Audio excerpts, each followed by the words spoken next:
Stage Pass, Institute of Gaming. For more details, contact 7093965965. Sebastian, Greyhounds commander. DGP recommendation అంటే చాలా powerful అని మీ ఉద్దేశం, కానీ వాడు మీకంటే ప్రతిదానికి ఒక స్ట్రాటజీ ఉంటుంది. పావురం కోసం వల వేయాలి, చేపల కోసం గాలం వేయాలి. సింగన్న కోసం నా దగ్గర ఒక స్ట్రాటజీ ఉంది. విని విని విసిగిపోయాను. రిజల్ట్స్ చూపించి మాట్లాడండి. సార్,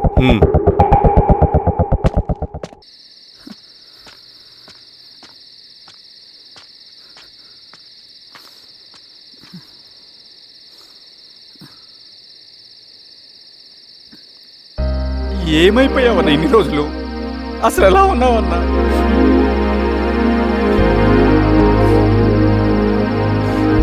కాఫీ ఇస్తావా? తెస్తాను.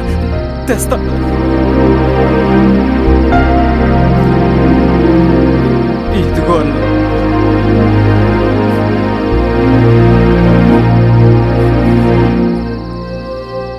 అన్నా, శిరీష గారు నీకేమనేది ఇచ్చారన్నా?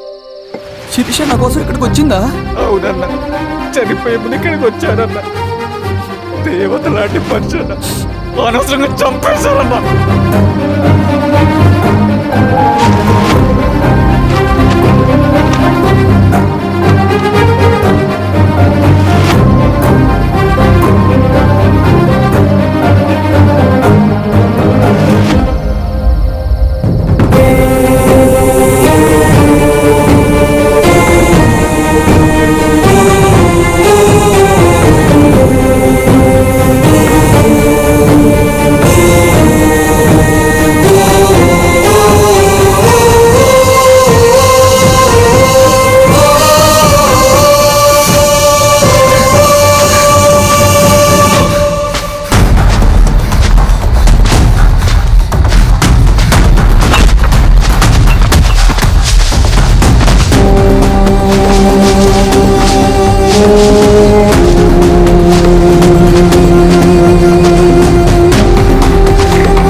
పేషెంట్ లేచాడు.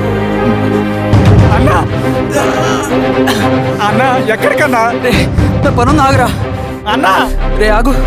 అన్నా, అన్నా.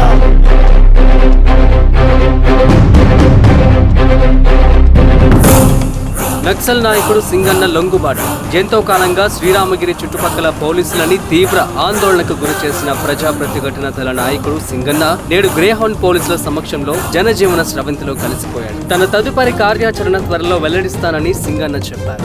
సింగన్న సుదీర్ఘ పోరాటం నుంచి అకస్మాత్తుగా జనజీవన స్రవంతిలో కలవడానికి కారణం ఇంకా తెలియాల్సి ఉంది. స్ట్రాటజీ గురించి చెబుతుంటే నేను ఏమో అనుకున్నా. 100 గొడ్లను తిన్న రాబందు గాలివానకే సచ్చిందంట. ఆ గాలివాన పేరేంటి తెలుసా? సబాషియన్, సూపర్ సబాషియన్. ఒక్క సుక్క మనోళ్ళ రక్తం చెందకుండా నువ్వు అంత పెద్ద నక్సలైట్ ని పట్టుకున్నావంటే బా, నీ స్ట్రాటజీ మామూలు కాదబ్బా. నాకు ఇచ్చిన కమిట్మెంట్ మాత్రం మర్చిపోద్దు సార్.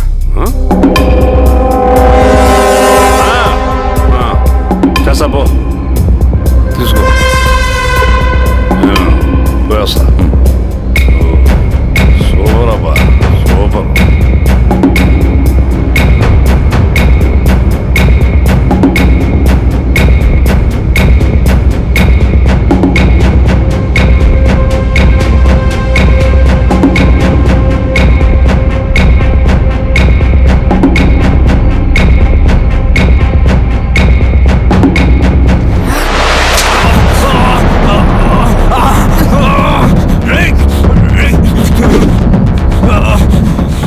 నువ్వు అన్న ఎక్కడ?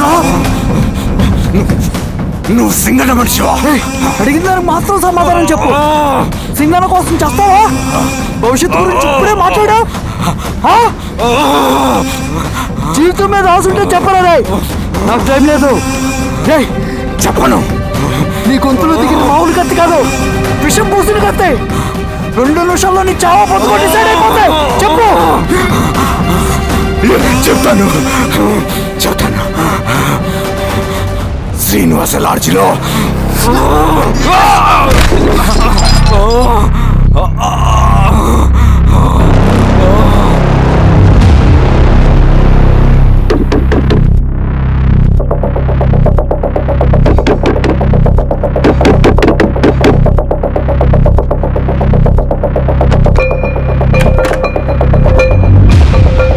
నువ్వేంటి ఇక్కడ? సర్లే లోపల. ఏయ్, ఏంట్రా ఇది?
రవి, ఏమైందిరా? వచ్చి కట్లిప్పు. ఏమైందిరా నీకు? కట్లిప్పు. రే, ఆ పోలీసుకు లొంగిపోవటం, ప్రెస్ మీట్లు మాట్లాడటం అంతా నిజం అనుకుంటున్నావా? రే, అవంతా ఒక స్ట్రాటజీరా. యుద్ధంలో శత్రుబలు పెరిగినప్పుడు మనం ముండిగా ఎదురెళ్ళకూడదు, లొంగిపోయినట్టు నటించాలి. అది నిజంగా లొంగిపోవటం కాదురా, శత్రువుని ఏమార్చడం. నేను అదేరా చేశాను. అది నిజం అనుకోకు. ముందు కట్లిప్పు రవి. విప్లవంలో నష్టం అన్ని వైపు నుంచి వస్తుంది. నువ్వు నేను ఇంకా మిగిలి ఉన్నాం కదా, ఇంకొక దళాన్ని నిర్మిద్దాం, విప్లవాన్ని కొనసాగిద్దాం. ముందు కట్లిప్పురా. ఏంట్రా నువ్వు మాట్లాడిన ప్రతిసారి నాకు చప్పట్లు కొట్టాలనిపిస్తుంది అన్న. నువ్వు చెప్పేది నమ్మాలనిపిస్తుంది. ఇప్పుడు కూడా నమ్మేవాడిని కానీ ఇది ఆపుతుంది. మతం మత్తుమందు లాంటిదన్నాడు కార్ల్ మార్క్స్. కానీ అంతకన్నా పెద్ద మత్తుమందు కమ్యూనిజం. ఆ కమ్యూనిజం మత్తులో నుండి నిన్ను బయటకు తీసుకురావడానికి బలమైన సాక్ష్యం కావాలని నాకు అర్థమైంది. ఎలక్షన్ నుంచి విత్డ్రా అయ్యాక నేను నా ఫ్రెండ్ స్వప్న వాళ్ళ ఇంటికి వెళ్ళాను. రే అర్జెంట్గా 25 లక్షలు కావాలరా. Thank you.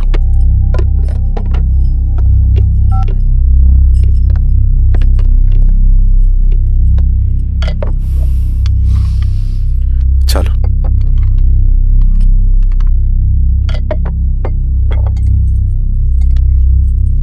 చాలు. చలో అని చెప్పాను కదా, అర్థం కాదే. ఏవండి ఏవండి ఏమైంది స్వప్న? నేను గమనిస్తూనే ఉన్నాను, మీరు ప్రశాంతంగా లేరు. శిరీష, ఆయన బిజినెస్ చాలా ఇబ్బందిగా మారింది. బయట అప్పు తెచ్చి మరీ ఇన్వెస్ట్ చేశారు. వర్క్స్ అన్ని సగంలో ఆగిపోయాయి. కాంట్రాక్టర్స్కి బాగానే మిగులుతాయి కదా. ఆయన ఏదీ క్లియర్గా చెప్పరు. నేను మాట్లాడినా డబ్బులైతే నేను హెల్ప్ చేస్తాను.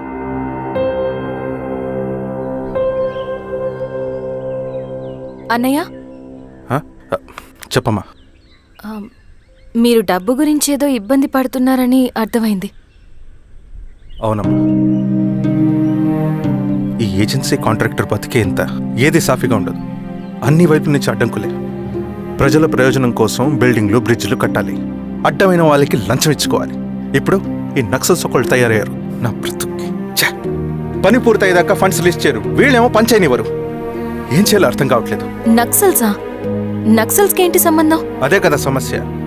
బయట ప్రజల కోసం మేము ఉన్నామంటారు, లోపల ఎక్స్ట్రాషన్కి అలవాటు పడ్డారు. ఎవరు కరెక్ట్గా లేరమ్మా. ఎక్కడి వాళ్ళన్నయ్య? పినపాకం మండలం నక్సల్స్ 25 లక్షలు అడిగారు.